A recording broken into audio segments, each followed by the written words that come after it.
Paimon think, where are some nice places we could go? Oh, why don't we pay Cloud Retainer a visit at Mount Outsong?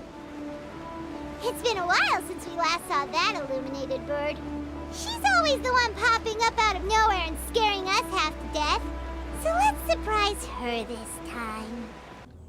Here we are, right outside her place. Do you still remember the first time we came here? We even brought offerings and everything. And when we told her that Rex Lapis had been assassinated, she immediately threatened to squash Liyue Harbor. Paimon thought she'd be impossible to get along with.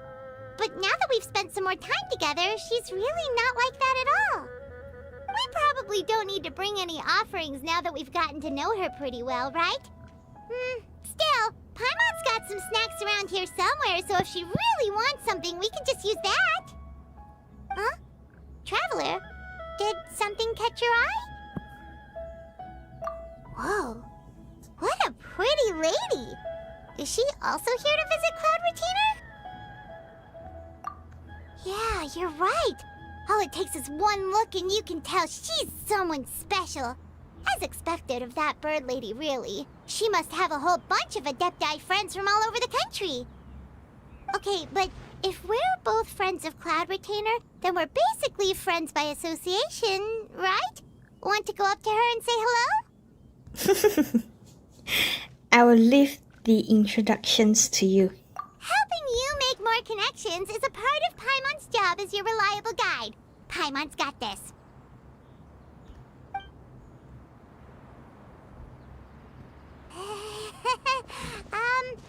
Hello.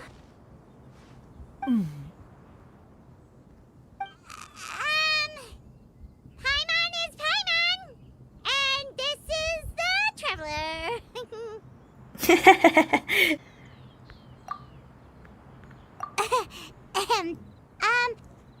Paimon doesn't think we've met, but we're also friends of Cloud Retainer.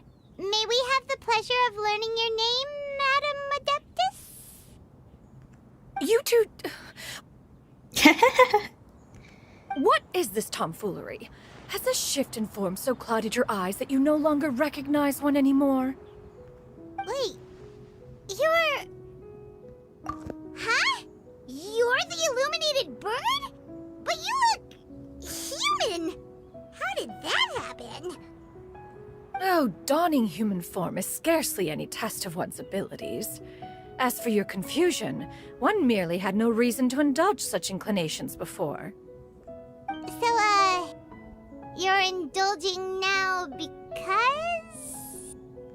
Well, one has made plans to pay a visit to some disciples at Liyue Harbor. Taking on a human form for such a trip is simply a way to make matters less conspicuous. You? Worrying about keeping a low profile? You're the one who likes to pop up out of nowhere all over the place. In fact, Paimon can think of several examples. Like last year, when you suddenly appeared on the top of a roof without any warning. Or...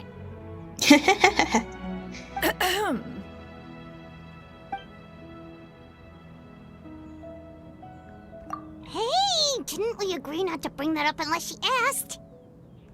Oh? So you have taken care to follow the proper rules of etiquette after all. Most commendable.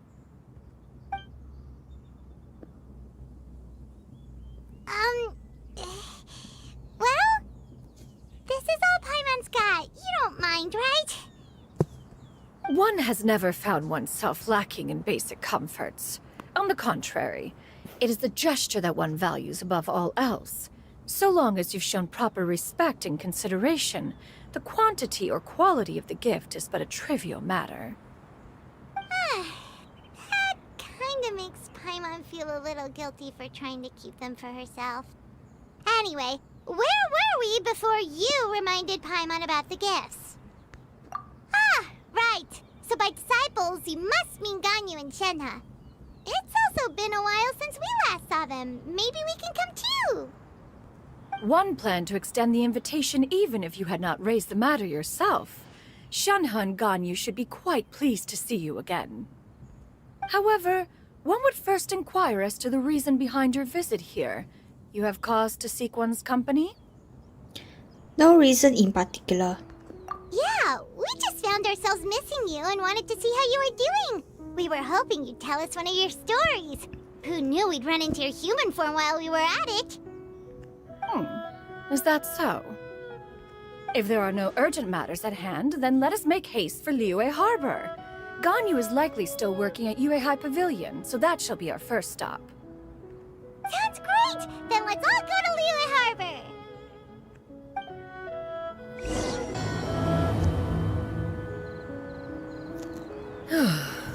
Ganyu has been quite busy with work as of late.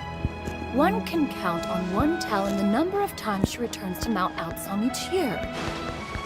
Shenhe has also secured employment recently. In her correspondence with me, she wrote that she shall have no need to return for the foreseeable future.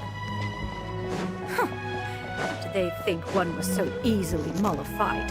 One shall investigate everything with one's own eyes and decide for oneself if their living conditions are satisfactory. We're almost at Way High Pavilion! Hey, do you think Ganyu will be shocked to see Cloud Retainer like this? Guess we have no idea if Shenhe and Ganyu have ever seen her in this form before. Wait, where did she go?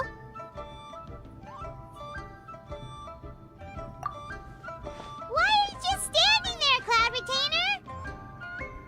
Quietly now. One shall stay here. You two can go and meet with her. Hmm? But why? Isn't it better if we all go together? I know, right? If one were to proudly proclaim one's presence, Ganyu would surely profess herself otherwise unoccupied and drop everything to attend to one's visit.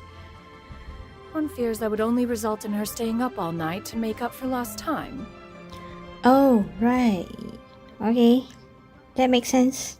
One does not wish to trouble her. Conversing vicariously via you two shall suffice.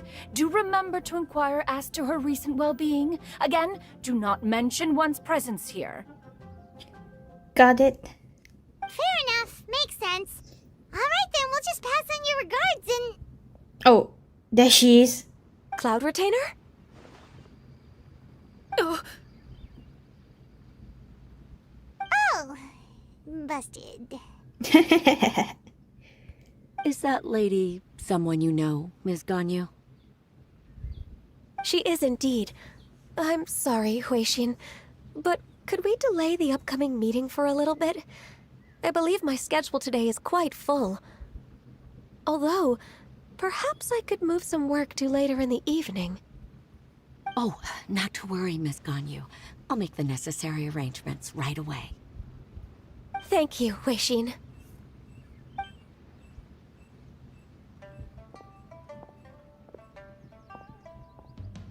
It's been a while, Ganyu.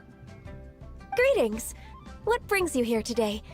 And Cloud Retainer, too. It's been quite some time since I last saw you in this form. you are quite mistaken. One is not acquainted with this Cloud Retainer of whom you speak. One is simply a mere mortal passerby. Huh? She's like, the heck are you talking about? Seems she's not buying it. That was but a simple test. One did not expect you to be able to recognize one so easily, especially after so many years of only seeing one's other form.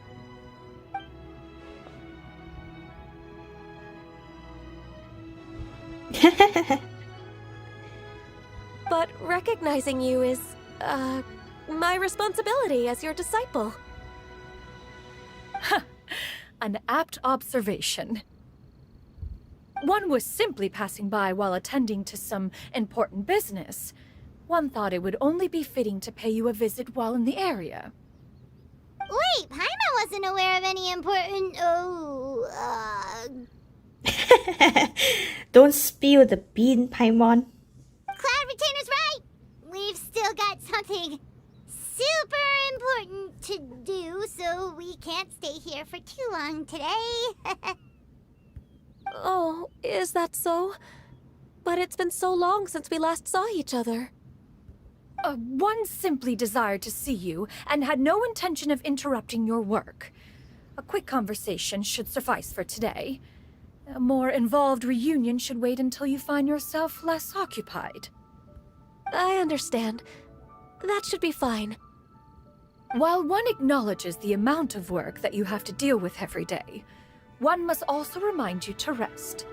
Though Adepti blood flows through your veins, excessive exhaustion will still cause grave harm to your body. It still makes one nostalgic to see you as you are now, respected and independent.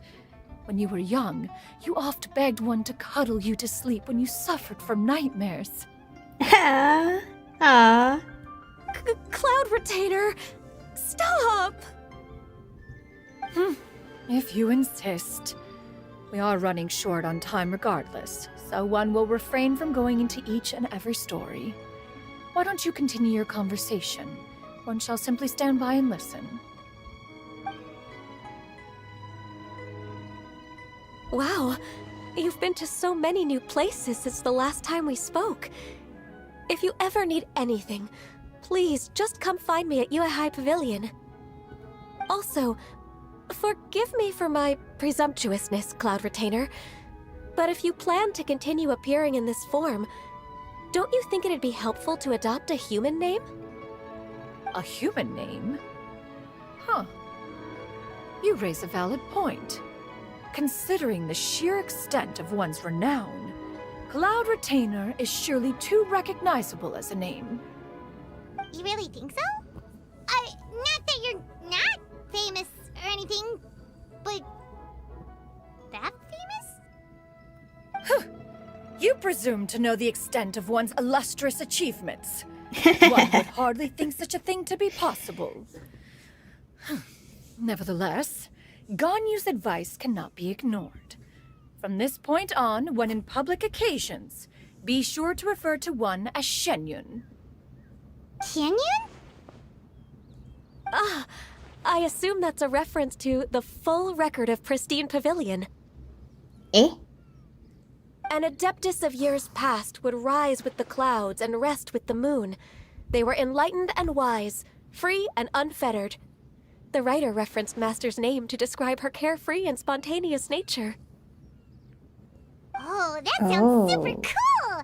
Paimon feels like only the most powerful of Adepti could rise with the clouds and rest with the moon.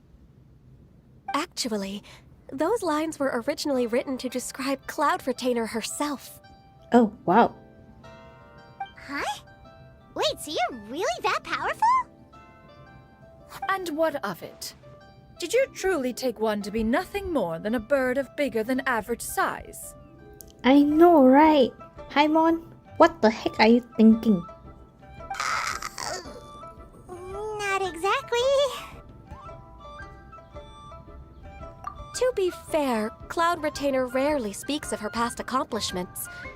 The tales of her past can only be found in ancient texts.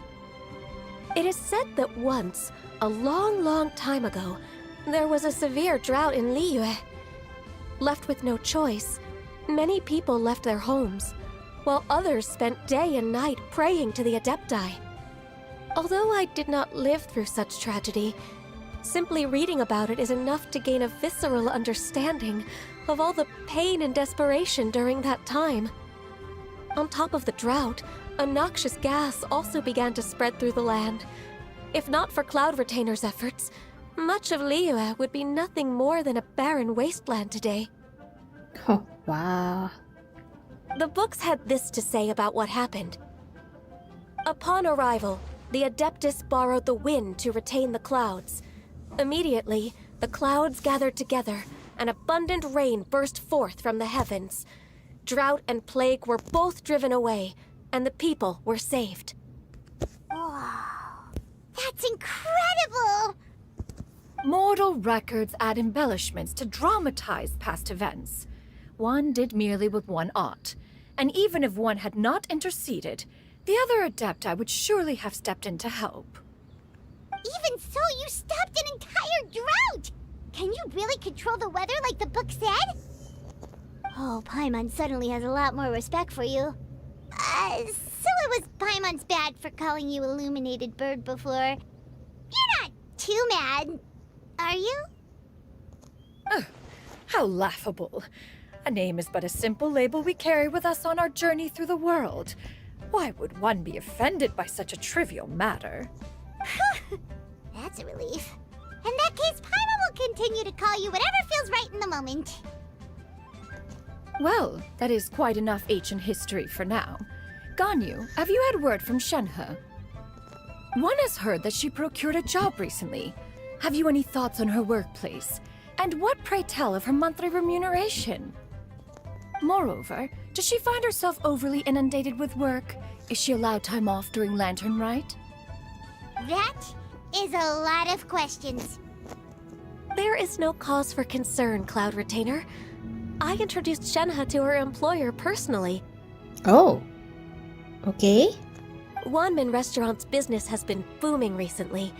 So, with Chef Mao being swamped with customers, and Xiangling still off and out in search of new recipes, I introduced Shenhe to staff the restaurant. Oh. I see.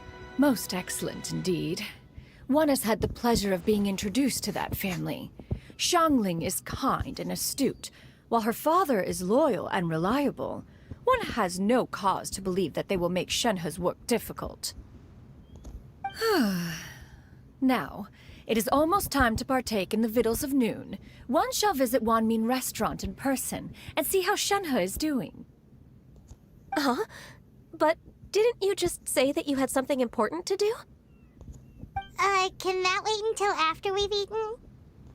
You may return to your work, Ganyu. One shall see to this matter on one's own. There will be many an occasion to dine together in the future. One is certain the opportunity shall present itself most readily. Of course, Cloud Retainer. Please take care. Traveler, Paimon, I'll see you some other time. See ya soon. See you around, Ganyu! Phew. Paimon was pretty quick on the uptake there, don't you think? As soon as you mentioned important business to attend to, Paimon realized that you were just looking to cut the conversation short and not take too much of Ganyu's time. Is Paimon right? No, in fact, it was not an excuse.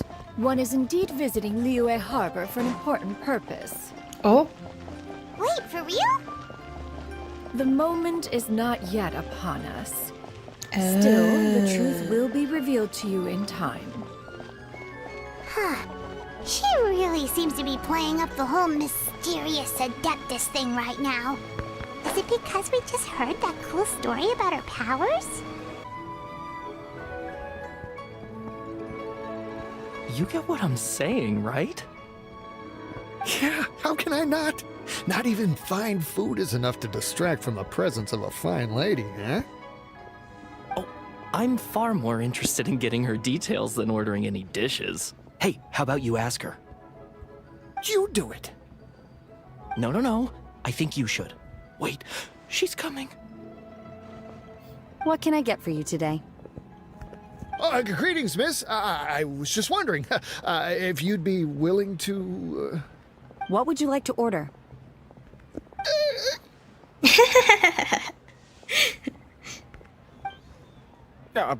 2 servings of Mora meat to go. Good chat. Bye.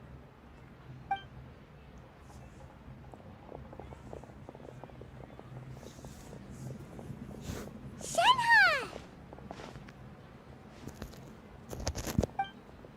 Welcome. It's been a while. May I take your order? Don't welcome us as guests and greet us as old friends in the same line. It's weird. Mm-hmm. Oh, and this is?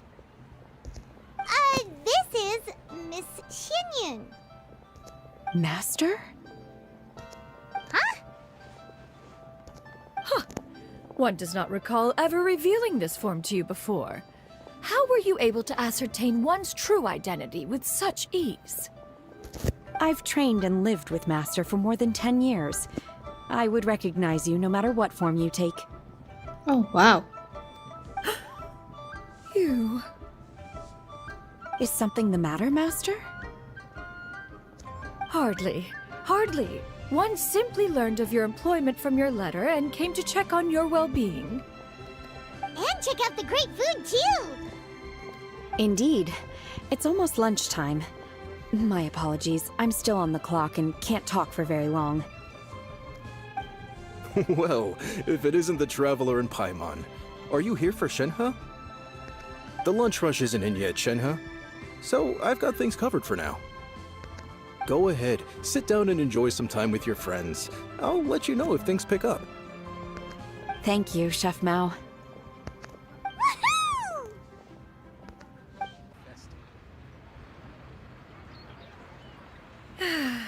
It is just as one expected. The owner of Wanmin Restaurant is indeed a most reasonable and accommodating human. Still, the work here entails dealing with quite a varied group of people. Has this been difficult for you, Shenhe? It's been manageable so far. I sometimes run into strange people, but I have figured out a way to deal with them. Seems like you've been making progress. So by dealing with them, you mean... First, I try to talk sense into them. If that doesn't work, I threaten them with violence. At this point, they usually decide they are in favor of a civil conversation. Oh, how should Paimon put this? Sounds reasonable enough. Oh, a sensible plan. One is gladdened to see you integrate so well into human society. And you, Master? How have you been? Simply marvelous. Though Mount Outsong has scarcely enjoyed your presence recently, one has hardly found the pleasure of one's own company to be lacking. I see. Oh, just as expected of Master.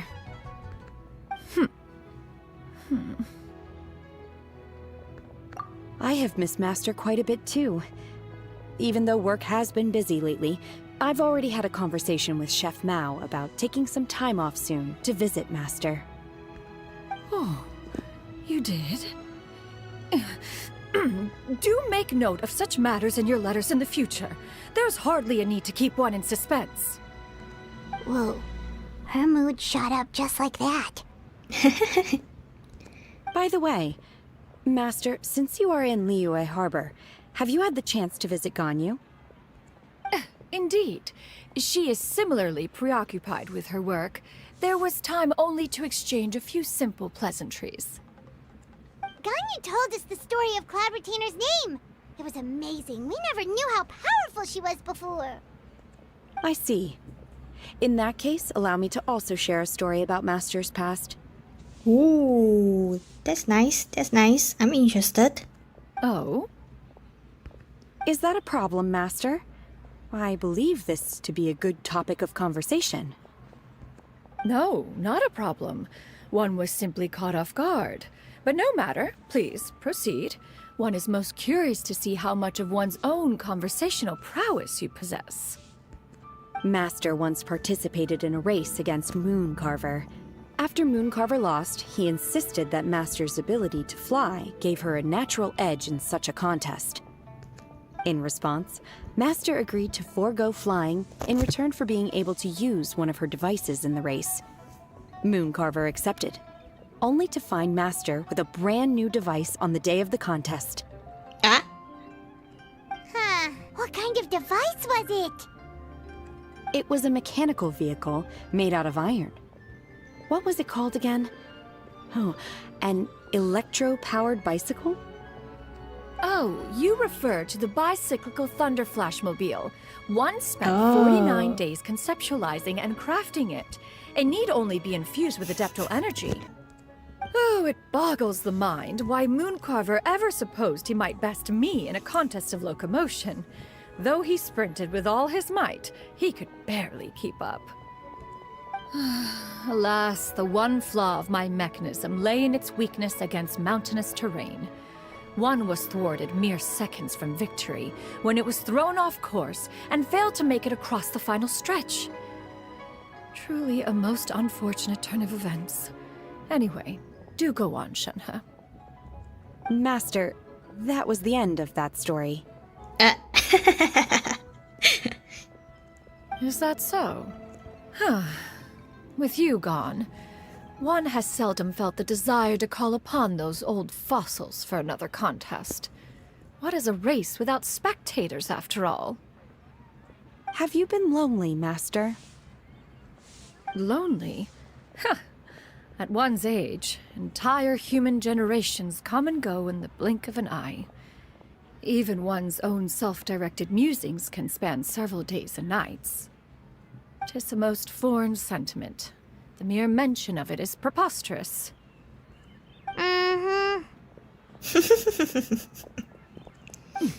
What is the reason for that look upon your face?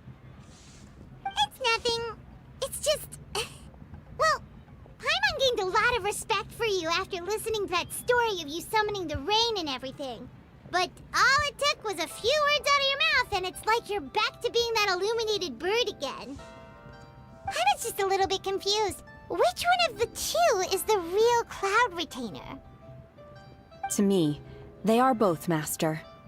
One is the master that's widely revered by the people, while the other is the master that I respect and adore. Aww. Huh.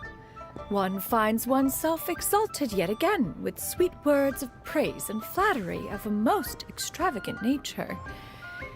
You chose to exalt one with your words, yet you refuse to grace Mount Outsong with your presence for any extended period of time. One would almost question the sincerity of your estimations. This is not to say that your words paint an inaccurate picture. One has always lived by a single ideal. Eschew all action and abide by no rule. One does as one pleases and speaks as one pleases. Others may critique or praise as they see fit, yet one places little weight in such judgments. She got what, 2 sentences of flattery from her disciple, and it's as if her ego is about to burst. Do you have any empty tables?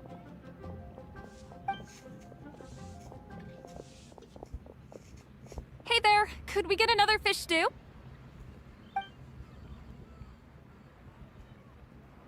I'm hearing more guests come in. I should get back to work. Alright, good luck with the lunchtime rush, Shenhe! Mm-hmm. I'll try my best.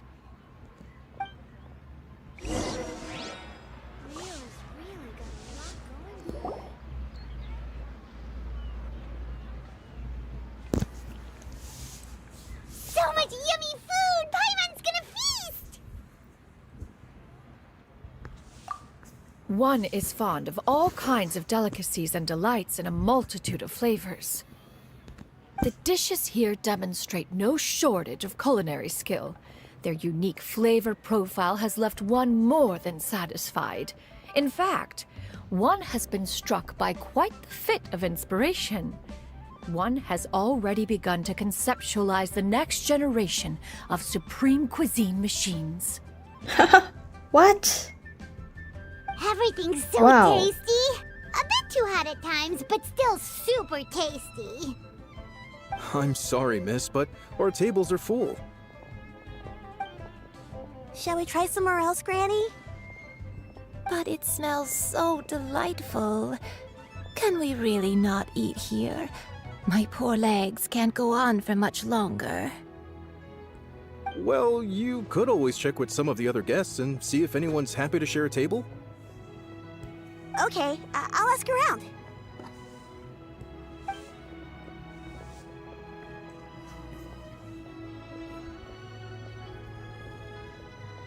Excuse me.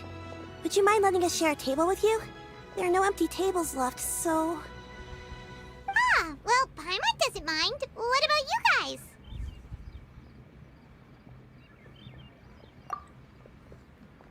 Great! Thanks so much.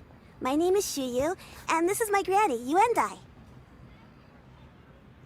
Granny? Yep. Is there something wrong with that? No, Paimon's just a bit surprised. She looks so young. Yeah, a lot of people compliment Granny on her youthful looks, but she's actually much older than she appears. Oh. Granny, why don't you take a seat? Come on, it's not polite to stare. Huh. Have we met before? No. 'Tis a fated meeting, then. Please, take a seat. What would you like to eat, Granny? I can order for you. I want braised earthworms. They always pop up out of the ground after a rainstorm. No, not this again. Granny, there's no braised earthworms on the menu. Braised earthworms? Well, that sounds weird. Do people actually eat that? Right, that's what Paimon was thinking too.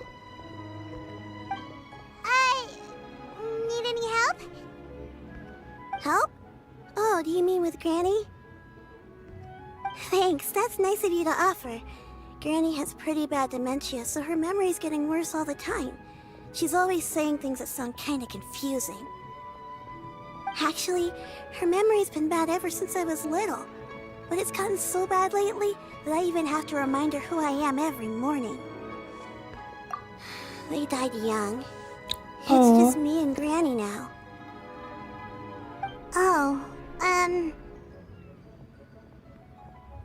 But it's okay. Don't feel bad. Granny loves me a lot, and I love her a lot too. Sure, it's hard at times, but you just gotta make the best of the life you've got. Wow, you're really tough for your age, kid. You're too kind. And me? Oh, what about me? You're tough too, Granny. Plus, you're really gentle, and you're always there for me. Yes, and it's hardly as if I forget everything. I still remember the important things. Wait, what was that really important thing again? Ah, I remember now. It was a dream. I had a dream where everything was dark. Someone was standing in front of me. She told me to come and find her, and that once I'd found her, I would be free. Free? From what? Huh? That sounds super important. But how come you've never told me about it before? It was just a dream, so I forgot about it. But I'm in a good mood now, and somehow I remembered it again. You know, I believe I've had this dream a great many times. But just how many times have I had it? Now that I do not remember. Wait, so you have a reoccurring dream where someone's talking to you? That sounds spooky. Does that mean you're possessed? Unlikely. Her eyes are clear and her breathing remains calm and level. One sees no signs of possession. Are you sure? Who do you take me for? Is I one know, not right? an adept? Am I not an expert? You're right. Paimon almost forgot you're the expert. In that case, do you still remember what the person in your Don't dreams be looked rude, like? Paimon. Not anymore.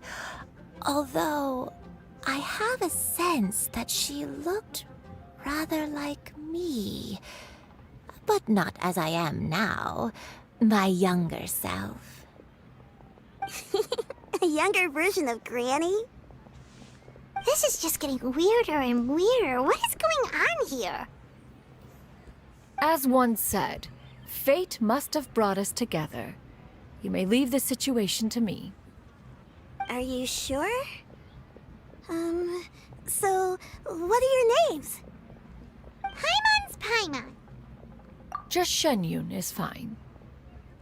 Thank you all so much for offering to help. But first, I'm sorry for asking, but, how do you want us to pay you back? Oh, we don't need any payment for this. We're just curious about your situation and want to help if we can. Yeah, that's true. I am very curious. Thank you so much. You're welcome. But Miss Xianyun? What exactly can we do to help out this granny? All we have to go off is that dream. Where do we start? That's a good question.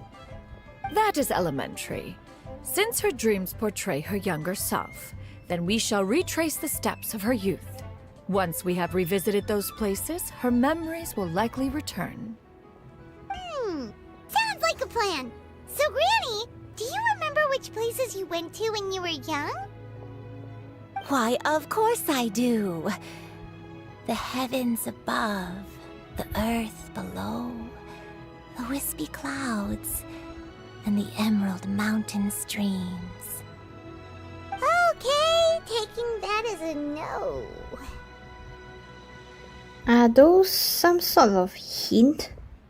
I might have an idea. Once, when I was really little, my dad told me that Granny used to be a martial artist heroine who saved loads of people from a disaster. If it's true, then maybe they wrote about it in the history books or something. A martial arts heroine? Oh, Shinto knows tons about Liyue's chivalric traditions.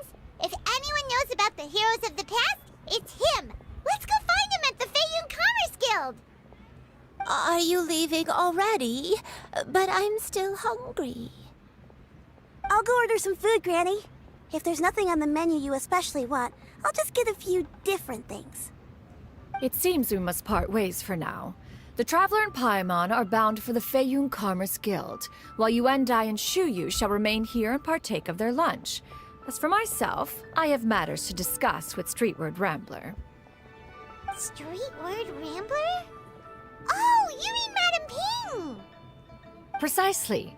Let us meet at Yujing Terrace once you are ready. Sure.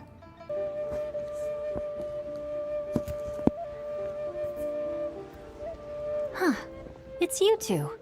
What brings you here? Shincho! Great, we found you! We wanted to ask you about something.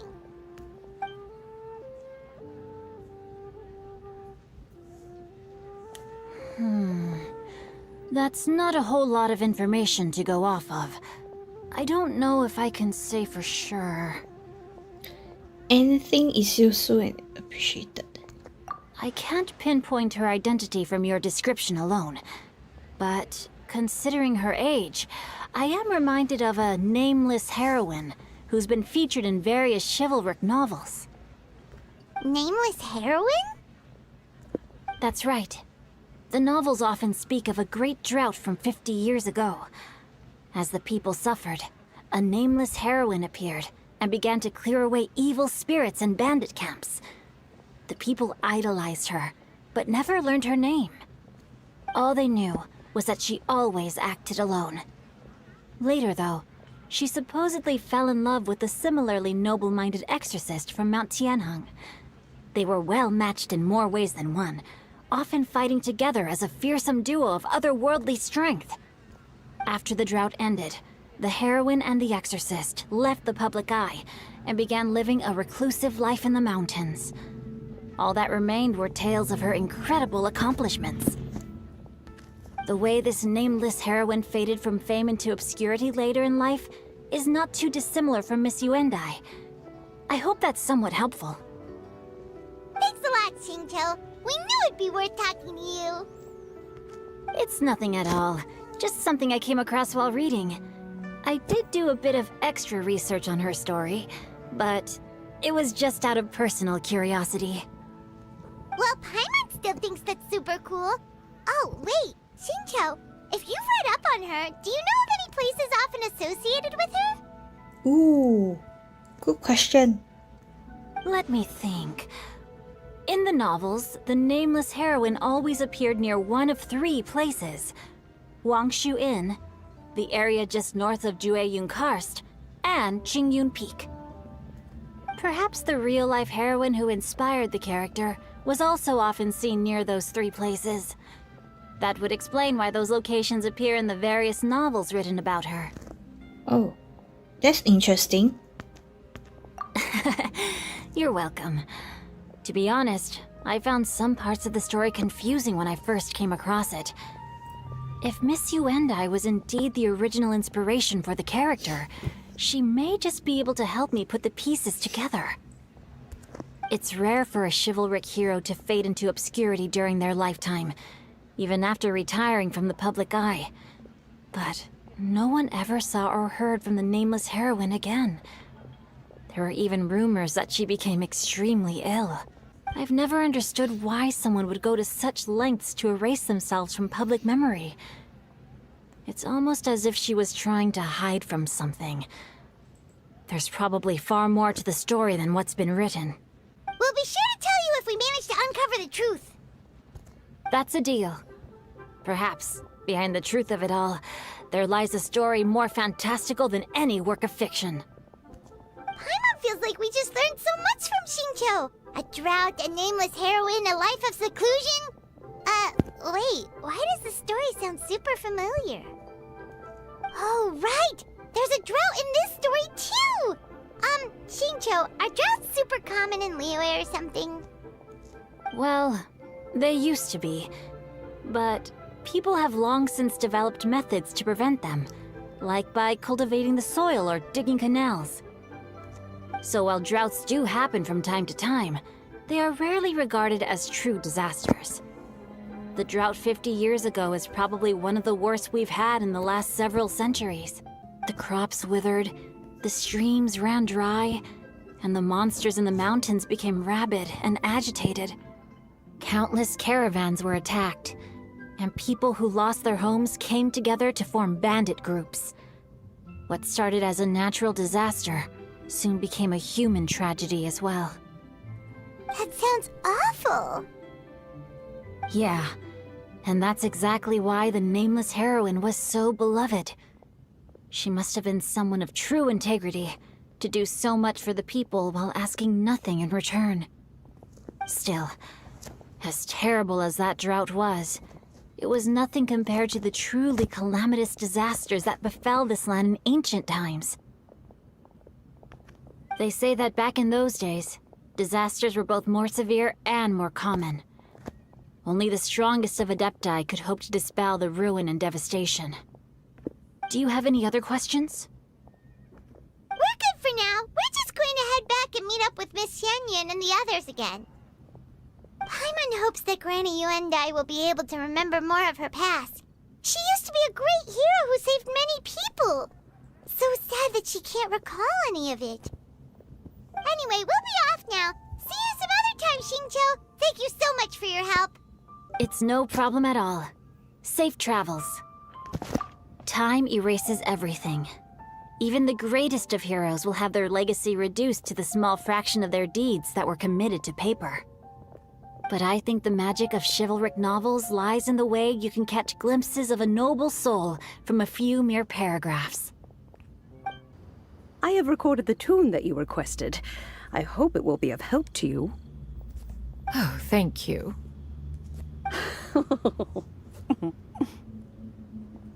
Straight word, but Ping, what has amused you so? Oh, it's no serious matter. I was just reminiscing about the last time I saw you in this form.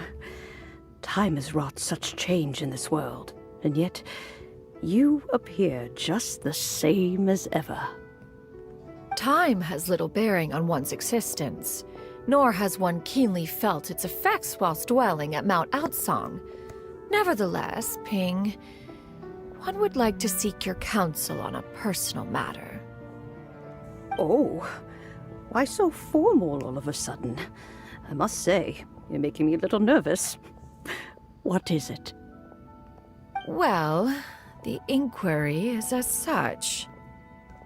Approximately how much mora would one need to afford a comfortable life in the harbor, not unlike the one that you yourself lead? It does not require as much as you may think. Still, do you mean that... Clav Retainer, Madam Ping! Nothing save for some trivial matters. Have you unearthed any useful details? Xingqiu has a theory, but let's save it for when Chuyu and Miss Yuendai have joined up with us again.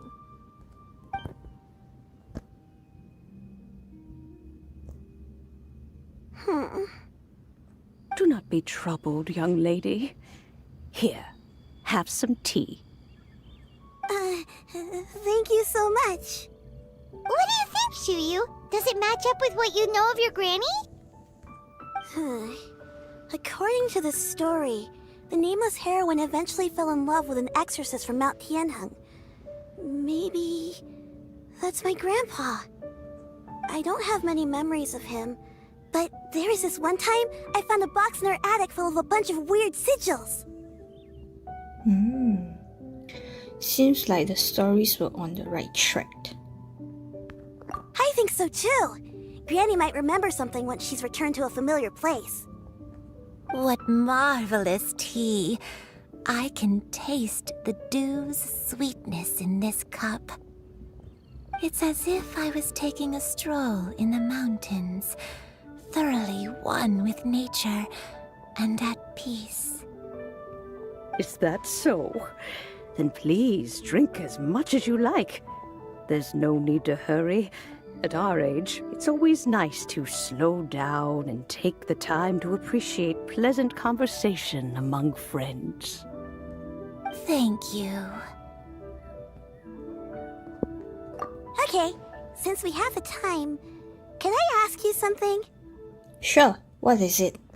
Sure thing. What would you like to know? I have a secret I want to tell you. Ooh. Let's go talk over there. Secret? What's wrong, Xiu?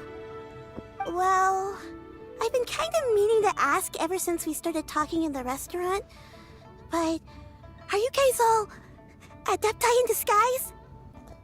Oh! About that. Why do you say that? Yeah. What makes you think that we are adepti? Well, you guys just seem super special. Plus, I think I might have heard Miss Xianyun call herself an adeptus. Oh, must have been a slip of the tongue. Xianyun, since you were the one who, misspoke, maybe you can explain to Xiu here what you really meant by that. One is indeed an adeptus. Is that of some concern to you? Huh? I knew it. Well, one time when I was a little kid, I saw a pure white illuminated crane. Oh. I had this super high fever, and Granny wasn't around. I was feeling all icky and gross. But then this snowy white crane flew down from the sky. She put me on her back and flew me to her cool Adeptus house and fed me some sort of magic potion. When I woke up, I was already back in my bed and my fever was gone. I really wanted to thank her, but I was too sleepy to stay awake, so I never got the chance. So I just kind of wanted to ask if maybe any of you have ever met an Adeptus like that? A pure white illuminated crane? The only two we've ever met are blue and white and black and brown. Have you ever met one that's pure white, Cloud Retainer? Never has one met an adeptus with such features. Oh. One surmises such a description is but a hyperbolic embellishment that oft results from narrative accounts. That's weird. Was it really just a dream then? Well, even if it was just in my head, it doesn't matter that much anyway. All I really want is to help Granny recover her That's memories. interesting. Leave it to us! Now that we know the 3 locations, we just need to visit them one by one. Let's go to Wangshu Inn first! Okay, I'll go get Granny.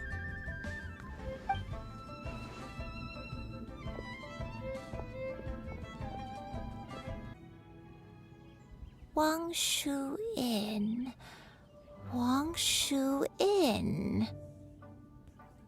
Do you remember this place, Granny?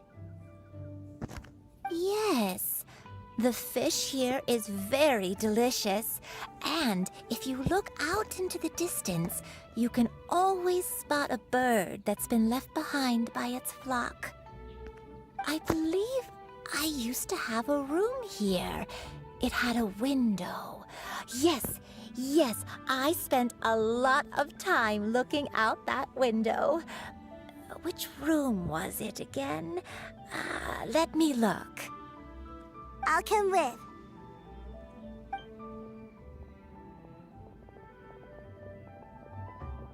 Paimon's still having some trouble understanding what she's talking about, but if she's so familiar with this place, that must mean she lived here, right? Wait, huh? What's wrong? Whoa! Oh! Xiao, what are you doing here all of a sudden? You scared the living daylights Oh! out of Paimon! Oh! I sensed a non-human presence and decided to come take a look. If you're here, then there's likely no trouble afoot. I suppose there's no cause for concern. It's been a while, Cloud Retainer. I see you have returned to your previous form. I have indeed. I fought alongside her in this form on many occasions during the Archon War. Makes sense. Oh, wow! What was she like during the war? Oh, wait, let Paimon take a guess. Was it anything like this? Behold, the glory of one's newest invention. What the hell? Bang continuous fire mechanism. Hands up and surrender, or be prepared to face the full might of the Adepti. An impressive imitation. Oh. Paimon knows her all too well. Even so, Cloud Retainer was not always as ostentatious as you describe. You may be unaware, but her talent with Adepti sigils is just as formidable as her skill in mechanics. The Archon War reached its peak after Guizhong's death. The Cloud Retainer who fought beside me in those devastating battles was taciturn and solemn, only speaking when she had to activate her sigils. A Cloud Retainer who barely talks? Paimon can't picture it. But what happened after that? If you were so powerful in your human form, why did you decide to take up your bird form again? Once one had bid farewell to the world of mortals, what use would one still have for such a shape? When dwelling between mountain and forest, away from the struggles and troubles of the mortal world, a mortal form is hardly the most fitting of choices. After the war, Cloud Retainer retired to Mount Outsong, only revealing herself to the occasional visitor, and always in her avian form. Although I do believe there was an occasion some 30-odd years ago when she decided to don her human form. I believe it was for the purpose of... One believes there is little need to relive bygone matters. This has piqued my interest. What was he trying to say? Granny, are you okay? Back then, at this place,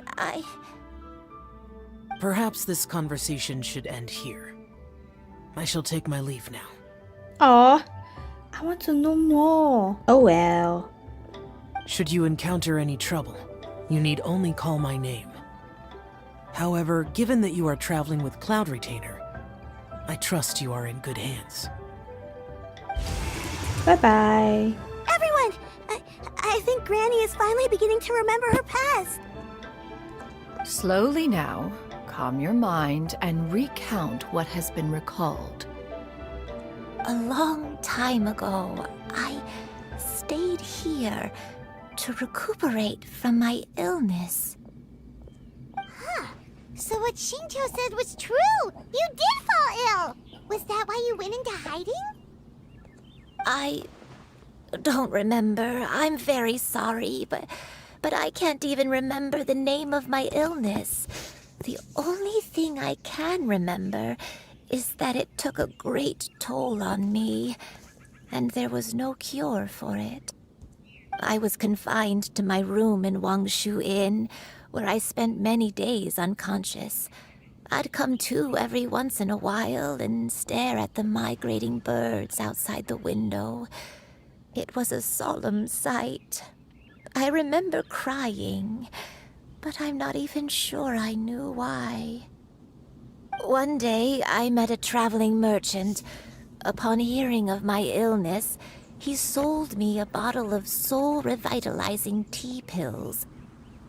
He told me that the pills were concocted using Adepti blood and could be used to alleviate my symptoms. Sure enough, I made a full recovery. My illness remained dormant for several decades after that. Huh. Okay. Wait, but if your illness remained dormant for several decades, are you saying that what you're going through now is just a relapse of what happened all those years ago? And it was all thanks to the pills that you managed to keep the symptoms in check? Paimon's brain kinda hurts. Do you remember anything else? I'm sorry, I don't. Oh, if only I wasn't so useless. Hey, you're not useless. You've done so much for me. Watched me Yeah, grow don't up, say that. raised me. How could you say that about yourself? Oh, fret not, dear child. Granny was just a bit frustrated. That's all. The recovery of a person's memories is a gradual process. Finding pieces of one's past is always superior to not finding anything at all. Let us make haste to the next location. Next location. Next location. Oh, why don't we go to the area north of Dwayun Karst next? There isn't really a landmark there, so where should we start? Oh, Paimon's got it. Let's check out the houses in the area first. After all, if she was there for any length of time, then she would have stayed somewhere, right? Oh, Paimon's really got her thinking cap on today. At this rate, we'll recover all of Granny Wendai's memories in no time. The hunted. Do you remember anything about this place, Granny Wendai? Let me think. I feel like I've been here before. But I don't think I stayed here too long. I might have just rested here briefly before continuing on my way. Got it. That's okay. There are still plenty of other places we can check. Wait a second. If I remember correctly, I believe I brought... Ah, yes. I brought some sweet snacks with me. Go on, take some. You need to eat a lot if you want to grow big and strong. Oh, thank you. Then Paimon will help herself.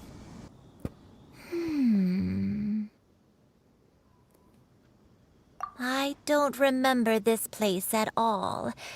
I don't think I've ever been here before. Still, I was thinking, this place feels perfect for a game of hide and seek. Huh? Hide and seek? Huh? Why a game of hide and seek? I'm not sure. Maybe it's because I used to play that game a lot with Shuyu when she was younger. I don't remember playing it that much. Are you sure about that, Granny? We only played a few times, and we stopped once we realized I was no good at the whole seeking part. Ah, is that so? Then I must be mistaken. Not here then. Let's try somewhere else.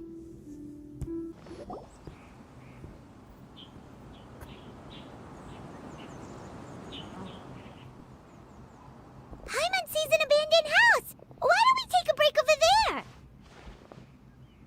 This place, it's...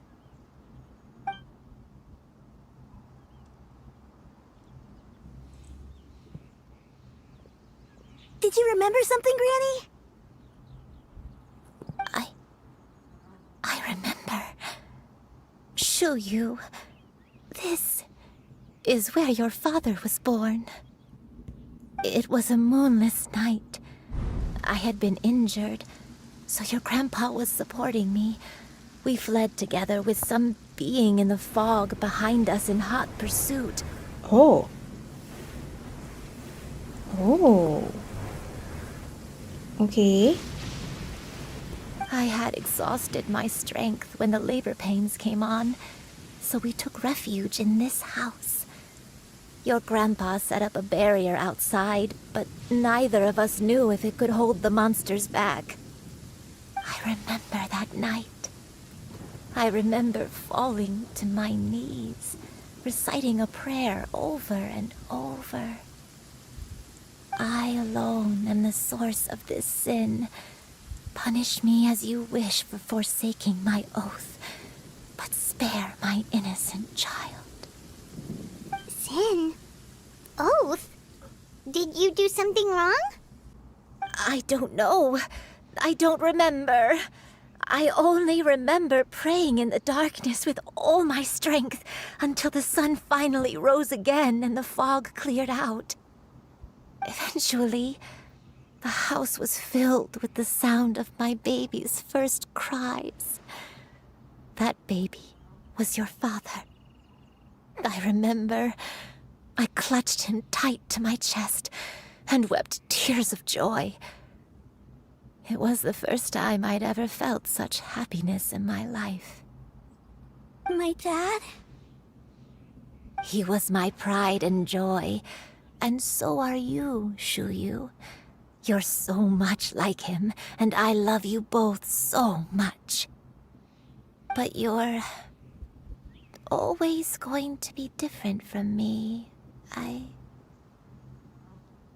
Why? Just what did I do? I don't care what you might have done, Granny. You'll always be the person I love more than anything. Aww. You're too sweet, Shuyu. I'm lucky to have you with me. If not for you, I would not have had the courage to come here, to try to remember what I had forgotten. All right. Let's not stand around any longer. There's one place left, yes? Let's go take a look. If one recalls correctly, the next place should be Qingyun Peak. Yuandai, how fares your health? I may be a bit slow, but I'll do my best to keep up. I'm sorry to keep everyone waiting. Climb on. I shall carry you to the top. Oh, such lightness of weight. All those who grow old grow frail in the end, do they not? First, you lose your memory, then your health. Eventually, you end up losing everything. My only wish is to depart this world with a lucid mind, to free myself of this torment and the burden it places upon others. Fret not. You have my aid in this endeavor. We're finally here. Does this place feel familiar to you, Granny Yuandai? Let me see.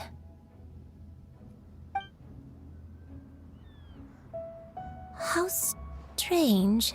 Have I lived here before? Take your time. When we were at Wangshu Inn and the abandoned house earlier, though I couldn't remember everything, I still felt a sense of familiarity. I could easily picture myself in those places. But here, I don't have that feeling. Perhaps I did come here in the past, but it just didn't leave a strong impression on me. Okay. But did the stories get it wrong then? Yeah, that's true. But they're also the only thing we have to go off of. Paimon was hoping this place would jog Granny Yuandai's memory just like the others. I'm sorry to disappoint you two. It's all right. We're not going to give up yet. We'll figure something else out. Just you wait. Thank you. If only I could remember. Huh? That way. What's that mountain? Oh? Oh, let Paimon look! Huh? Isn't that Mount Aotsang? Looks looks like we've come full circle. Mount Outsong. Mount Outsong. Oh, you remembered something? Granny, are you okay? Don't push yourself, Granny. It's okay if you can't remember.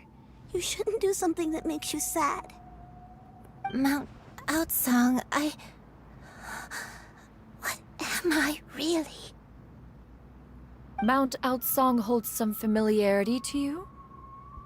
It does, but I can't go back. Oh? What do you mean by that? Are you feeling unwell? My head, it feels all heavy and dizzy. What is wrong with me? Miss Xianyun, is there anything you can do? Let us go to Mount Outsong. But... Fret not, all will be well. You and I, you have already given more than enough to the pursuit of this endeavor. You may leave the rest to me. I've prepared something that can aid you in suppressing the fear in your heart and restoring your lost memories. It currently resides at Mount Outsong. Oh, so she knew something. Wait, really? When did you do that? I never leave anything to chance. All will reveal itself when we arrive. Come on, just tell Paimon already! What's this thing you've prepared? Gee, calm down. Here, this is it. Oh? Huh? But isn't this the mechanism that you were tinkering with when we first got here? Oh, is it another invention of yours? Precisely. A recent one at that. I am most pleased with the result. I call it the Suspensus Somnium mechanism. Oh. It periodically releases a soft breeze, which when paired with a gentle adeptal tune, can help the listener subconsciously relax and even enter a semi-hypnotic state. Oh. Soothing agitation and anxiety, relieving exhaustion and insomnia, its potential uses are numerous indeed. And of course, it can also aid in the recovery of lost memories. Whoa, what a cool gadget! But if you had it all along, why did you keep it to yourself until just now? We could have come to Mount Outsong right off the bat and saved Paimon a lot of floating! How preposterous. Had you and I not recalled much of her past through her own efforts, the device would have nothing to draw upon. Oh. We Adepti can only help those who first resolve to help themselves. Had she lacked such determination and strength of character, one would have little to offer in way of assistance. Paimon thinks she gets it now. Hey, what's that other thing? As previously mentioned, a gentle adeptal tune is required to take full advantage of the mechanism. One secured such a tune from Streetward Rambler. Only so with her that's melodies can the mechanism tuneful. reach its peak power. Oh. Oh, Paimon can feel what you mean. Paimon's body feels light as a feather. It's as if she's lying down on a warm patch of grass after a super satisfying meal. And you and I, is the mechanism helping you to relax? Ooh. It appears she has already succumbed to the depths of reverie. Come, join one on this side. We shall give her some time to herself.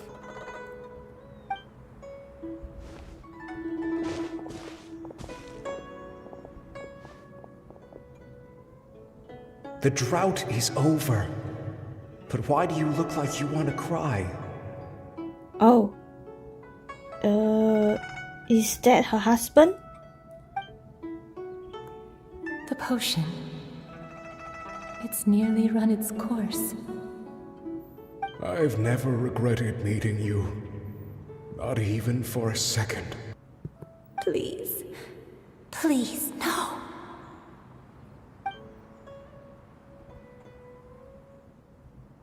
Have you forgotten? Oh. This What's is going the on? world you left behind. One of gentle breeze and morning dew, perfectly straddled betwixt the realms of heaven and earth. This is your home. This is where you belong.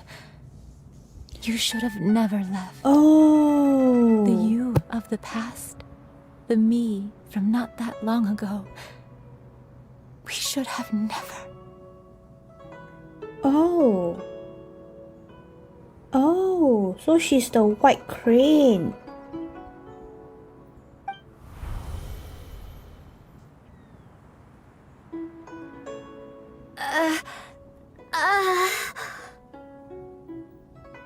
So that is the truth.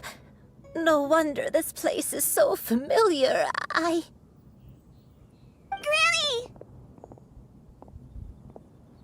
Granny, are you okay? Cloud Retainer.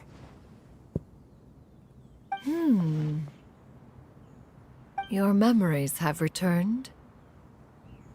Wait, did you just call her by her full name? Does that mean you already knew each other? Yes. I now remember everything. Everything. Granny, please don't cry. I'm here. I'm here. Oh, don't worry, my dear child. Granny is fine. I'm so sorry, everyone. You've gone to so much trouble on my behalf. It's all come back to me now. The most important thing that I had forgotten was the truth of what I once was. One can sense the guilt that now plagues your conscience. Reclaiming a truth long buried is sure to come with a myriad of complex emotions. Perhaps one should recount the story on your behalf while you compose yourself. No, it's okay. Now that I've remembered, I must face my memories head on. Shuyu, everyone, I cannot thank you enough for all your help. I'm ready to tell you my story, if you're willing to listen. Please, Granny, don't force yourself. What happened in the past doesn't matter. I love you more than anything. Nothing you say can change that. I know, dear child. My feelings for you are exactly the same. It is for this reason that you deserve to know the truth. Some time ago, I made a terrible mistake. One for which I could never atone. Is this the sin that you mentioned in Jueyun Karst? What happened? I am, in truth, not a human being. My real form, one that I held for centuries, was that of a wild crane. I spent many, many years living on Mount Outsong, bathing in the soft breeze and drinking the sweet dew of the mountains. At some point, I somehow gained wisdom and sentience. The Lord of the Mountain, Cloud Retainer, became aware of my existence and began to share many stories with me. She even passed on the secret of cultivation to me. Though she never took me on as a formal disciple, I always saw her as my master. Whenever she took out her tools to work on mechanisms or new inventions, I would also stand next to her and watch. I even contemplated completing my training and becoming an adeptus in my own right. I followed her teachings, and time gradually passed us by. Until that fateful day 50 years ago. 50 years ago? That's right. Master regaled me with many stories of her past deeds. From them, I learned how she had saved people from a similar crisis in the past. She was the one I looked up to the most. More than anything, I dreamt of becoming an adeptus like her. I wanted to travel the land like she had, relieving suffering wherever I went. But I was still far from being a real adeptus. I possessed no ability to take on human form and fit in with the crowd. Once she learned of my desires, Master prepared a special dose of human mimicry potion for me. Oh. She warned me that the potion's effects would only last 10 years, and if I were to fail to return to my original form at the end of that time, I would forever forget my past as a crane and become something neither human, beast, nor adeptus. Oh no. So that was the source of your dementia all along.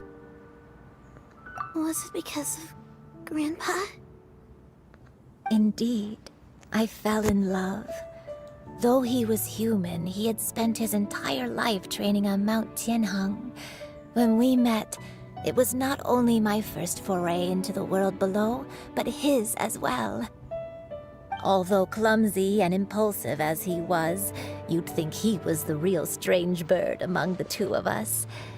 But still, just like me, he cared deeply about the world and wanted, more than anything, to cleanse it of all pain and suffering. I could not help but fall for him. But my time continued to tick away.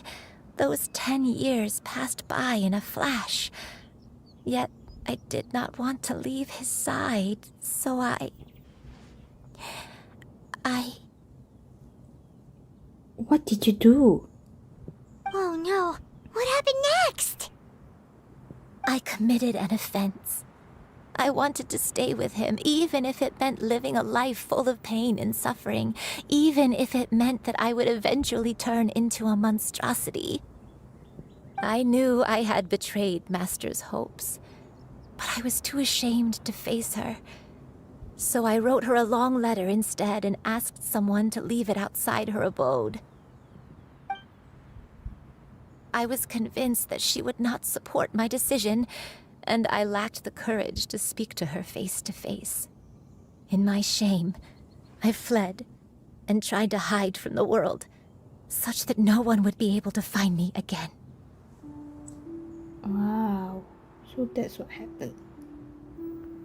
But that was only the beginning of my troubles. I began to suffer from a strange illness. My memories became hazy and confused, and I could no longer keep myself awake. I understood that my pain was caused by my refusal to return to the life I was fated to lead. Along with my memories as a crane, I soon forgot the true cause of my suffering as well.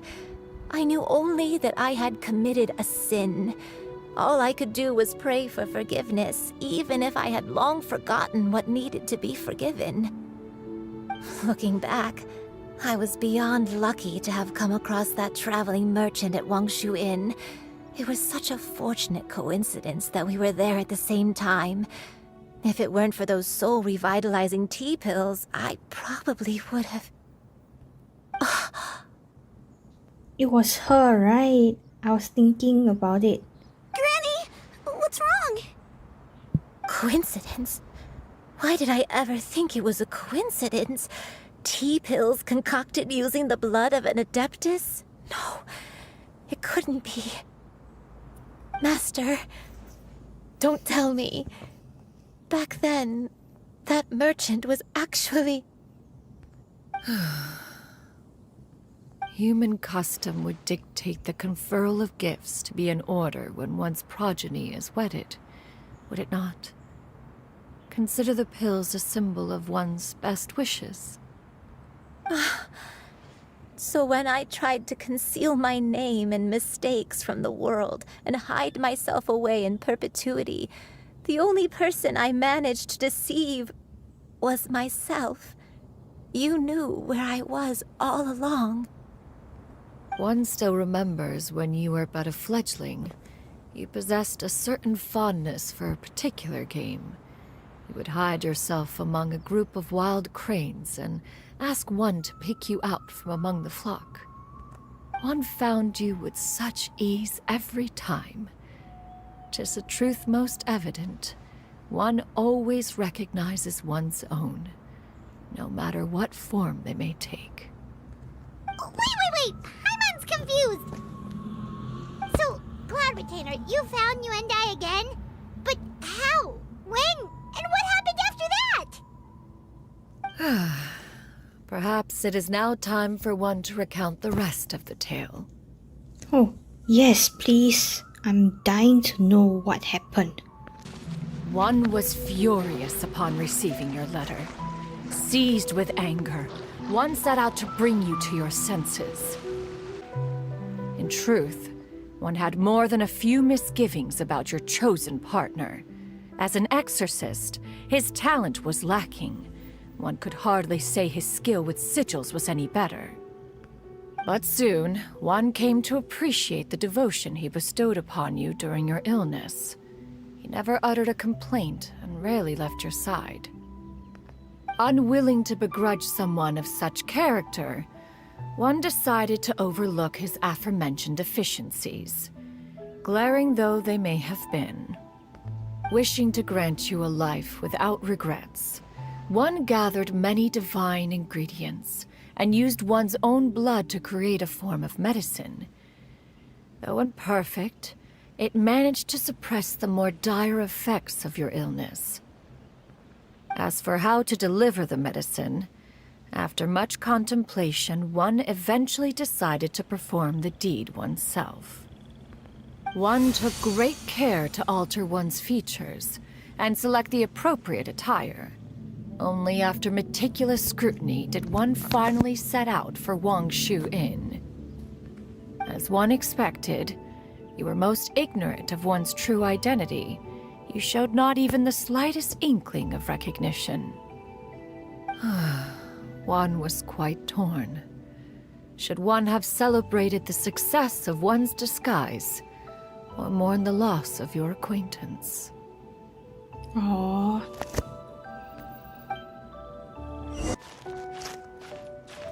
Nevertheless, one would speak to you about another matter, if you are amenable. Even considering your loss of memory, one was simply flabbergasted that you could so easily forget the consequences of consuming medicine infused with Adeptal blood. Its proclivity to attract monsters is hardly that complicated of a concept to remember. To think that you tried to travel while weak from sickness and heavy with child. Had one not intervened to clear the fog, all of you would have been lost during the night. Those monsters would hardly have pursued you with such ferocity without sufficient incentive. They were likely incited by the presence of godly remains. Said godly remains, in turn, were likely drawn to the trace of one scent on your body. One was, after all, an active participant in the Archon War. Some of the gods were likely shattered by contraptions of one's very making. In the end, one was relieved to see you endure through the night. At the break of dawn, one heard an infant's cry pierce through the air, and one saw you carefully cradle the child to your chest. Although certain mortal matters remain foreign to me, one could not help but be moved by your joy. To see you happy, that was more than enough. Now all has been revealed. One owes you an apology, Yuendai. One recognized you upon your very entrance into Wanmin Restaurant. One has always viewed you as a disciple of equal standing with Ganyu and Shenhe. Indeed, one wished to bring your story to a satisfactory end with this visit to Liyue Harbor. Still, one could not reveal your identity right away. Had one simply informed you of all you had lost, all those cherished memories would merely have become the fictionalized account of another. Memories are most meaningful when recalled by those who lived through them. Would you not agree? Even if the process was painful and arduous to experience. Have you any further inquiries? Master, I must ask. If you found me all those years ago, why did you leave me be, even though you knew about my mistake? Why did you not bring me back to Mount Outsong by force? One has never regarded your action as a mistake. It was a simple choice, nothing more. When it is time for one's progeny to leave the nest, it is the responsibility of an elder to let them fly free. Yet, when your wings grow weary and the night grows dark, just know that you always have a place to which to return. 'Tis a refuge referred to by many a name in mortal writing. Home, nest, haven. Whatever its denomination may be, its essence remains quite unchanged. One speaks, of course, of a place not unlike one's own abode. One's disciples are free to come and go as they wish, yet the door remains forever open to those who wish to return. One rather hopes you count yourself among them. Thank you. Thank you so much. You and I. One expects you too have sensed the rapid deterioration of your condition as of late, have you not? 40 years ago, you chose a path without a future. Though one used one's own blood to provide you with a few decades of extra time, it merely delayed the inevitable. One may have extended the path, yet one was unable to alter its final destination. Even the power of an Adeptus has its limits. Had your condition continued to deteriorate, you would have forgotten your life as a human entirely. In the end, you would have turned into a creature lacking in the ability to even comprehend its own monstrousness. Fortunately, you were able to avoid that scenario by reclaiming your memories. Though one sped the process along by providing some guidance, the result is entirely a reflection of your own effort. So, what's gonna happen to Granny? One will help her reclaim her original form as a wild crane. If it be fated, she may recover her sentience one day. She's gotta go back to being a regular crane, huh? Oh, then what about her grandchild? Master, you've already done more than enough for me. I don't know how I could possibly repay your kindness. This is a better result than I could have ever hoped for. How much time do I have left?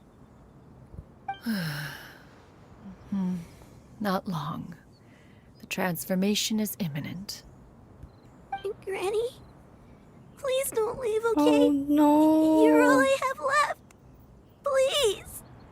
Oh no! What's gonna happen to her? Don't be sad, dear child. Granny has led a wonderful life. My only regret is having to leave you behind. Don't forget to eat well, okay?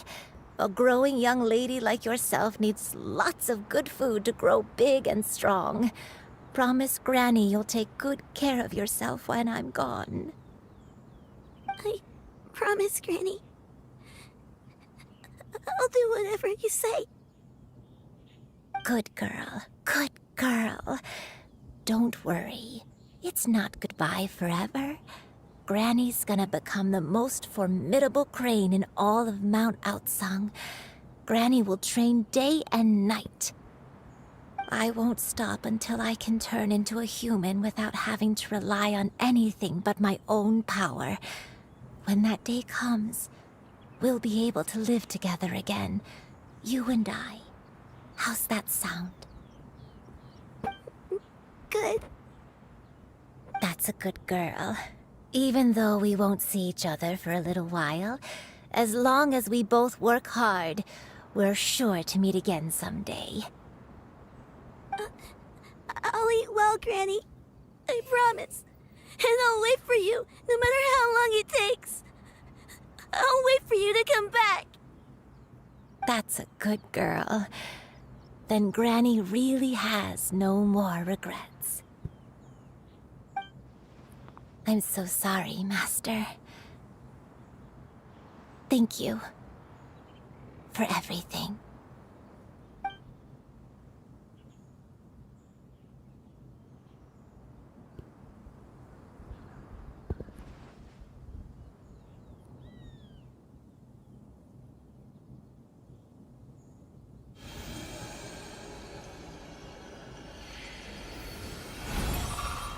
Ooh.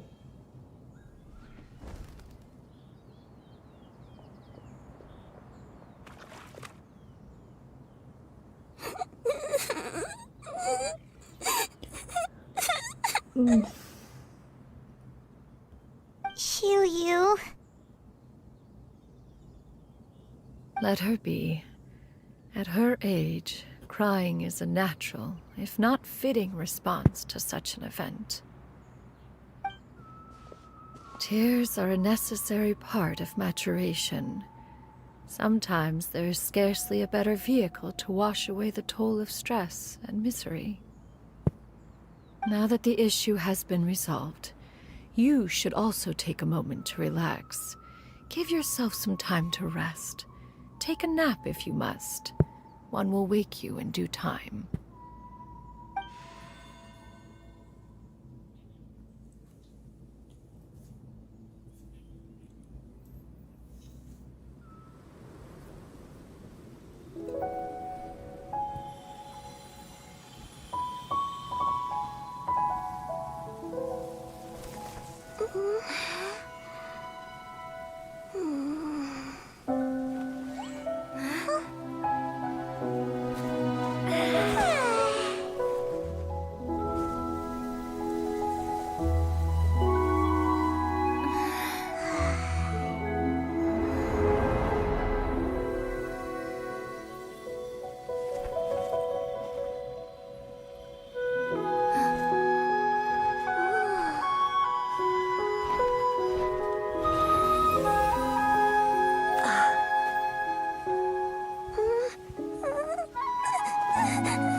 So beautiful.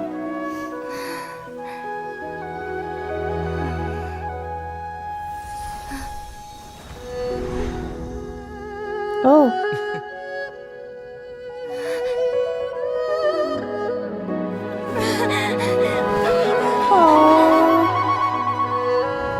I always believed we would see each other again. That our days of separation would finally end. And all my troubles would be behind me.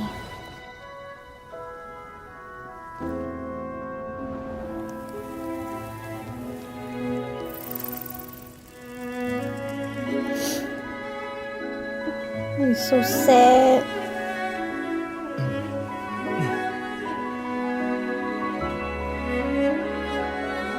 If only things could stay this way forever.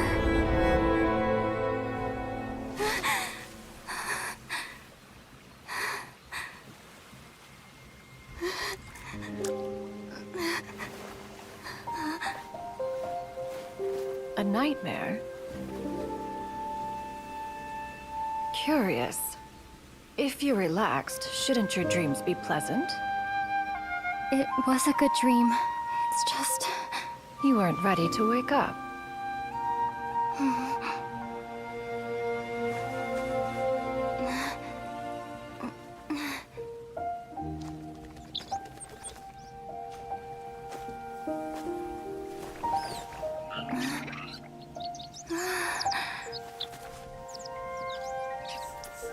Eloquent as one may be, words of comfort are not one's strong suit. You are doing all you can. One can see your strength of will, your fearlessness in the face of danger. And so, whatever your dream may be, one believes that you shall achieve it. Of course, whenever the perils you face overwhelm you, or you become weary, one is always here for you. Aww. After all, as an elder, it is only right to look out for the young ones.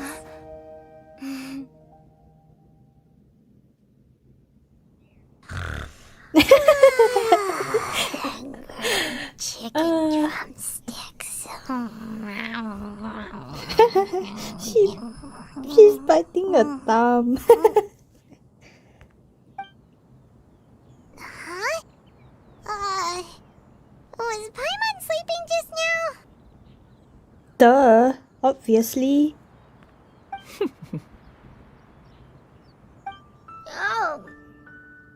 Oh, Paimon wasn't talking to you. Paimon had a dream about eating grilled chicken drumsticks, that's all. Madam Adeptus? Oh, Xiu, you're awake. How do you feel? I feel a little better. Thanks. I know I'll see Granny again someday, so I don't feel so sad anymore. Madam Adeptus, could I ask you something? Would you take me in as a disciple? Oh. Oh. And have you reasons for this sudden interest? I know Granny thought what she did back then was wrong. She felt really bad about it. But without that mistake, I would have never been born. Even though Granny lost her memories, she never forgot to show me how much she loved me. So, I thought maybe one day I could become a cool Adeptus like you and help a whole bunch of people, just like Granny wanted to do. Upon some reflection, one supposes you are no mere mortal. The fact that Yuandai's blood flows through your veins is proof enough of that. If this is what you desire, one shall make it so. Thank you so much, Madam Adeptus.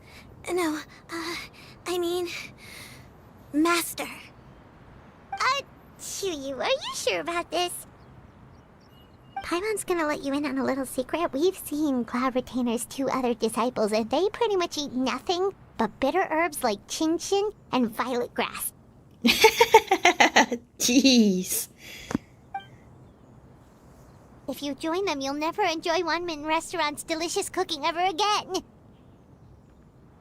How utterly preposterous.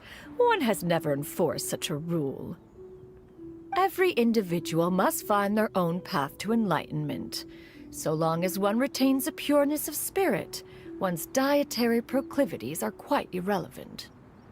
Well, you say that, but Paimon's not seeing any tasty treats up here now, is she? Seriously? Although Mount Outsong is rich in natural beauty, its location does preclude access to certain finer mortal comforts. That is precisely why one plans to relocate to Liyue Harbor. Shu Yu shall have the honor of becoming one's first disciple in the human world. Whoa! You're leaving Mount Outsong? One has never concerned oneself with the location of one's residence. From the very beginning, one has sought only solace and peace. Yet in the end, all of one's disciples ended up in Liyue Harbor. Ganyu, Shenhe, Yuandai. They all chose a life among the mortal world. One has reflected on this fact for many years now. One can only assume that it is due to some failing on one's part as an elder or master. A failing, perhaps, of recognizing what it was they truly wanted. One is most curious as to what aspect of Liyue Harbor could have enticed them to remain there. One could hardly offer an opinion on the matter, but perhaps some time in the harbor will prove instructive. Why are you all so silent? Paimon is, just a bit shocked, that's all. So, does this mean we can grab a meal together in Liyue Harbor sometime? One has precious little time to squander.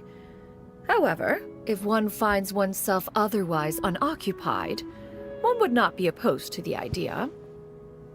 One will be assuming the identity of a human while residing in Liyue Harbor.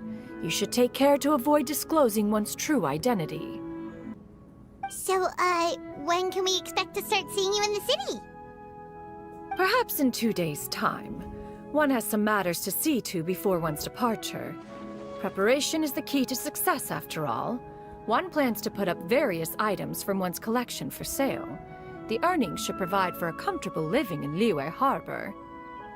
One has already picked out a handsome property near Chuhu Rock. 'Tis no small purchase, but what is mortal life if not one expense after another? Seems like you've really thought of everything. Then how about we meet up in Liyue Harbor in 2 days? A sensible plan. See you then. Oh, also, why don't you take this suspense insomnia mechanism as a souvenir? Anytime you should feel ill at ease in the future, you may try quieting your mind and sitting in meditation as you listen to its melodies. It might help you find a new perspective. Awesome! Thanks, Cloud Retainer! Hey, didn't we promise Shincho that we'd tell him what we found out? Should we make a trip to the Feiyun Commerce Guild? It's totally up to you. So, about your move to Liyue Harbor, you gonna tell the other Adepti about it? Oh, yeah. I forgot about that. Will she be telling the news? I have left an explanatory note in my abode. Those Oh. 2 old fossils will discover it, I am sure, should they come seeking my company. Considering their recent penchant for going off on private escapades, however, I find myself caring little for how they shall receive this news. By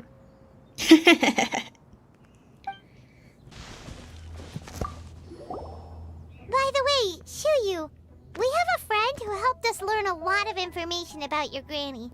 Is it okay if we tell him the full story? Yeah, we do need her permission. Sure, I don't think Granny would mind. As long as you don't tell a whole bunch of people. Oh, don't worry, we won't. I don't think she'd want too many people to know. They might go to Mount Outsong and start bugging her about it. Granny needs to focus on her training, you know? But telling a friend or two is probably fine. No worries, our friend can keep a secret. Your concerns are excessive and unfounded. This is but a simple collection of ordinary valuables. Such intense scrutiny is hardly necessary. To be quite honest, your insistence on that fact is my primary cause for concern. In what way are any of these ordinary? Every single item here could be worth more than everything I own combined. I simply can't risk shelling out that kind of mora without proper scrutiny. If I'm wrong, I would never be able to earn it back, not even if I worked every single day for the rest of my life. I have to be careful. Yes, you can never be too careful. We're here, Cloud. Miss Xianyun, what are you guys arguing about? Ah, perfect timing. This ignoramus is questioning the authenticity of my wares. I'll have you know, these items have remained untouched in my personal collection for several hundred years. To question their legitimacy is pure folly. Several hundred years? Indeed. They're family heirlooms, you see. Passed down over many generations, as families are wont to do. Yep, they've definitely been around a while. We can vouch for her on that one. Hear that? Had I not found myself in need of mora, I would scarcely have had the heart to part with them. Indeed, you should consider it an honor to even have the opportunity to behold them with your own eyes. Oh, there. Doubt their authenticity any further, and I may just decide to take them to another buyer. Well, Whoa! Please don't go! I apologize for any insult, miss. You see, I know full well that I lack the knowledge to judge the true worth of these items. If you could wait but a moment, I've hired an expert to appraise them for me. He should be here shortly. An expert, you say? Very well. I will wait for a little while longer then. Traveler, Paimon, this is my new residence. If you have cause to seek my company in the future, this is where you can find me. Master! Oh, it's you two again. Hello. Hello. Xianyun! You got a new outfit! It looks great on you. Mm-hmm. Master made it for me. I like it too. Huh? You know how to make clothes? Do I know how to make clothes? With the support of the proper mechanism, sewing is hardly a challenge. Master, I brought in most of my stuff. There's a few boxes left, but they're kind of heavy, so I just left them outside. Fret not. I shall help you move them into your room. Actually, I should probably sort through my stuff a bit first. Everything's kind of messy right now, so maybe you could, not look yet, Master? Yeah, that'd be great. It appears my young apprentice has her own fair share of secrets. No matter. Do what you must, child. Now, this expert you mentioned, when can we expect their arrival? Soon. Ah, there he is! Here, allow me to make some introductions. This is Mr. Zhongli, a well-respected consultant at Wangshang Funeral Parlor and an expert in all manner of valuables and antiques. Mr. Zhongli, this is Miss Shenyun.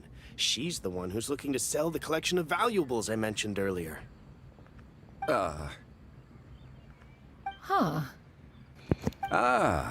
If it isn't Miss Shenyun. It has been quite some time since our last meeting. What a serendipitous reunion. Indeed, most serendipitous. Have you been faring well as of late, Mr. Zhongli? So awkward, but can't blame them though. Quite well, thank you. I was fortunate enough over the past few days to enjoy both a stroll in the mountains and a fresh brew of tea from the most recent harvest. The experiences left me with such insight and peace. Huh.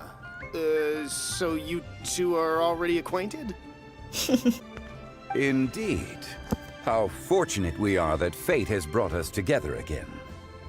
If you are otherwise unaware, allow me to inform you that Miss Shenyun is a well-regarded collector and appraiser.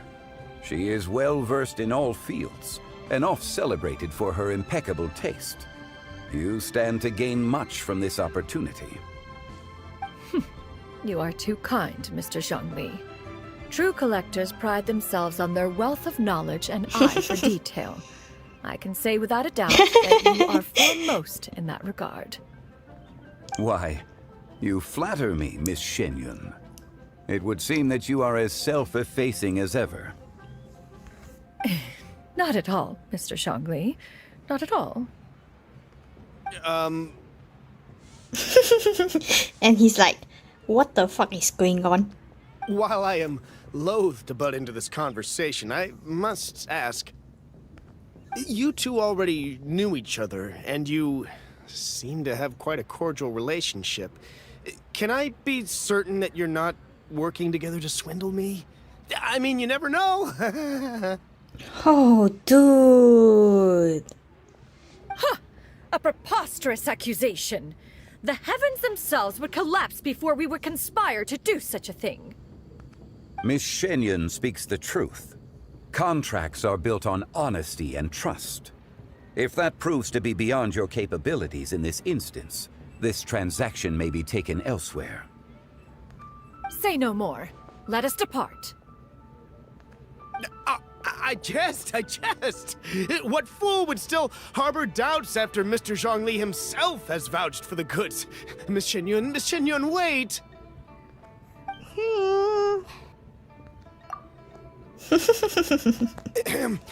I deeply apologize for doubting you. So, Mr. Zhongli, Could you please give me a final verdict on the value of these items? There is no cause for concern. They are indeed rare and precious valuables. Take this mechanism, for instance. Though one may not immediately perceive its purpose, its structure and appearance are exquisite enough to merit it a place in any fine home. The same can be said for this one here. Few could hope to possess an item that so perfectly blends mechanical wonder with geometric grace. I am sure you have heard from your travels that the study of mechanisms is among the most wondrous arts in this world. With that in mind, I earnestly recommend procuring every last item in this collection. All right. Since I hired you as my consultant, Mr. Zhongli, I shall, of course, trust your good opinion. Then, in that case, Miss Xianyun, I'll take the lot. However, since the final sum is quite large, how about we start with an initial deposit through the Northland Bank? The Northland Bank? Huh. Oh, you refer to the fiduciary house. Ah, very well. I fear people only use the term bank nowadays. In that case, I'll be off for now. I'll return to collect the goods once you've received the funds.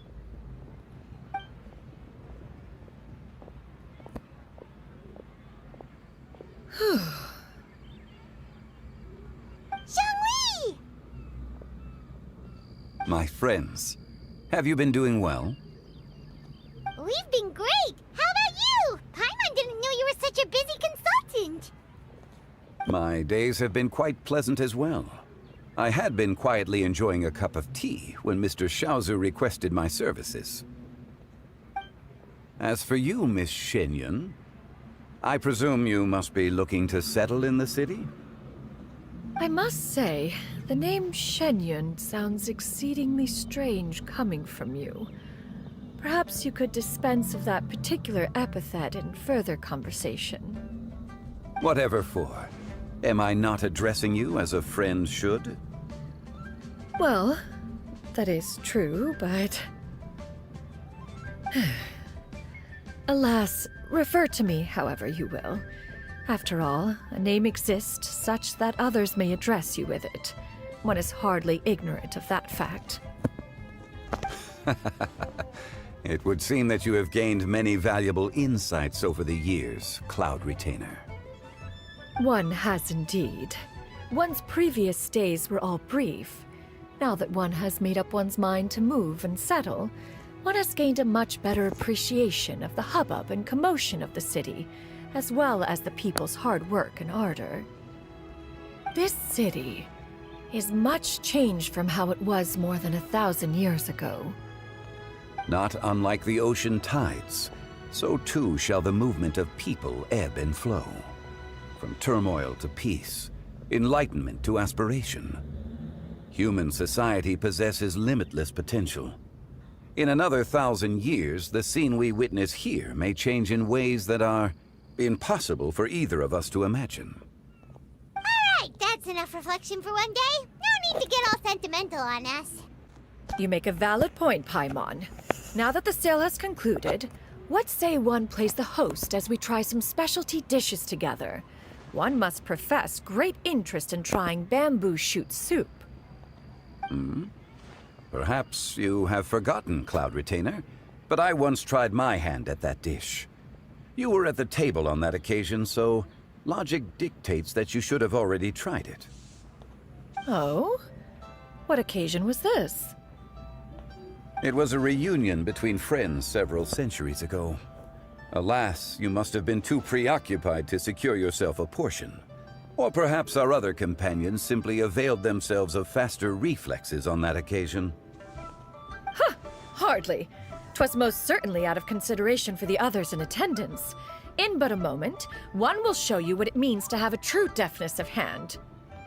It is settled then. Bamboo shoot soup, mora meat, crab roe tofu, triple-layered consommé. We shall enjoy the lot. One has already passed word to Shenhe and Ganyu to make a reservation. It is prime time for them to meet one's newest disciple. Is that agreeable to everyone? Yes. It should be a most splendid occasion. Thank you so much, Cloud Retainer. Xiu, come now, it is time to dine. Ah, this gentleman over here is Mr. Zhongli. He is, A humble employee of Wangsheng Funeral Parlor. Pleased to make your acquaintance. Nice to meet you too, Mr. Zhongli. That should be everyone, right? Let's go! Sounds good. Actually, Master, have you ever tried Adeptus' temptation?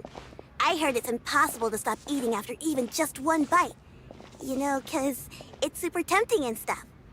Is that true? That sounds rather implausible. Although with the right preparation, certain dishes can be too delicious to resist.